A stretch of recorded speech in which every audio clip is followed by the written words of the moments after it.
बिस्मिल्लाहिर्रहमानिर्रहीम। अस्सलामु अलैकुम वरहमतुल्लाहि वबरकातुहू। हकीम हाफिज़ मोहम्मद अमीन आपकी खिदमत में हाजिर है और आप देख रहे हैं चैनल दानिश शिफा खाना। आज हम बात करेंगे अनारदाना के ख़्वाइश के बारे में और इसकी क्या फ़ायदियत है, इसको इस्तेमाल किस तरह करना चाहिए और ये किन किन अमराज पर काम करता है।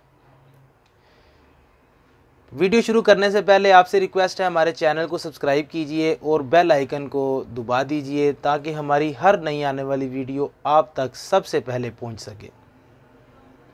अगर आपको लगता है कि हमारी वीडियो आपको पसंद आती है, अच्छी लगती है और आप इसको दोस्तों तक भी शेयर कीजिए। तो चलिए शुरू करते हैं। अनारदाना के ख़्वास और इसकी अफादियत।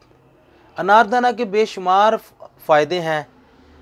मैदे की इस्लाह के लिए ये बहुत अहम चीज़ है। मैदे की इस्लाह करता है और मैदे की इस्लाह से मुतल्लिक़ पेट के अंदर दर्द है, तेज़ाबियत है, मैदे में घुटन सी महसूस होती है, खाना खाने को दिल नहीं करता, मैदा जो है वो हरकत में नहीं आता, इसमें दबाव सा रहता है, इस चीज़ को जो है ना वो बहुत फ़ायदा देता है। इसके लिए आप इसको जो है किसी चीज़ के अंदर डालकर चटनी बनाकर इस्तेमाल कर सकते हैं पुदीने के साथ, या वैसे आप इसको जो है ना सालन में डाल लें, सालन पकाते वक्त या रोटी के साथ वैसे खा सकते हैं। तो इसके ये जो है ना बेशुमार फ़ायदे हैं। इसके अलावा ये जिन मरीज़ों को उल्टी आती है, यानी कि दिल ख़राब होता है, इस तरह के मामलात होते हैं, उनके लिए भी ये बहुत इंतहाई फ़ायदेमंद है। बच्चे, बूढ़े और जो ख़वातीन हज़रात हैं, इनमें से अक्सरियत को ये मामला हो जाता है। तो इसके लिए आप इसका इस्तेमाल यूँ करें कि इसका अनारदाने का और इसके साथ आप पुदीना मिक्स करके इसका कावा तैयार करके ना, तो कावा जो है वो मरीज़ को पिलाएं। इंशाअल्लाह ताला ये फ़ौरन जो है ना उसको जो दिल ख़राब होता है, कह आने की जो सूरत हाल है, उसको बिल्कुल जो है ना फाका कर देगा, वो जो है ना कम हो जाएगी। तो आहिस्ता आहिस्ता इसको इस्तेमाल करते रहेंगे 2-2 घंटे के बाद, तो ये मुकम्मल जो है ना इंशाअल्लाह ठीक हो जाएगा। इसके अलावा ये जिस्म के ये अंदर यानी कि प्यास की तलब होना, शिद्दत प्यास की लगना और खुश्की ऐसे महसूस होना, तो जैसे तलखी हो जाती है, ये इन वजूहात पर भी ये बहुत फ़ायदेमंद चीज़ है। इनके लिए आप इस तरह इस्तेमाल करते हैं, अनारदाने को किसी कच्चे बर्तन के अंदर रात को भिगो दें, सुबह उठ के उसको ज़रा मसल कर छान कर तो पानी उसका जो है ना वो पी लें। तो इसके साथ आपकी प्यास की शिद्दत भी जो है वो कम होगी और आपको जो है ये तुरशी तलखी जो लगती है, जैसा कि हाथ पाँव के अंदर जलन होती है, मैदे में जलन होती है, इन चीज़ों को बहुत फ़ायदा देगा।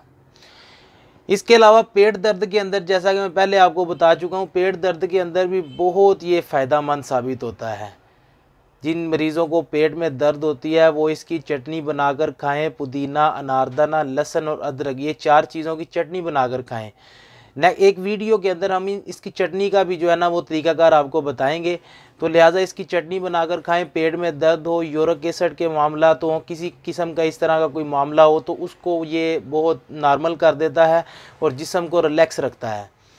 इसके अलावा ये जिन मरीज़ों को पेचस लग जाते हैं, असहाल हो जाते हैं, ये यानी कि बिल्कुल पतले पखाने आते हैं, उनके लिए ये बहुत फ़ायदेमंद है। ये अनारदाने का जो है ना, सिर्फ़ अनारदाने का और सौंफ का कावा उन मरीज़ों को बनाकर पिलाएं, तो इंशाअल्लाह ताला उनके पेचस जो हैं वो आने बंद हो जाएंगे। तो मतलब वो पखाने की जो शक्ल इख्तियार करके वो बाहर आएंगे।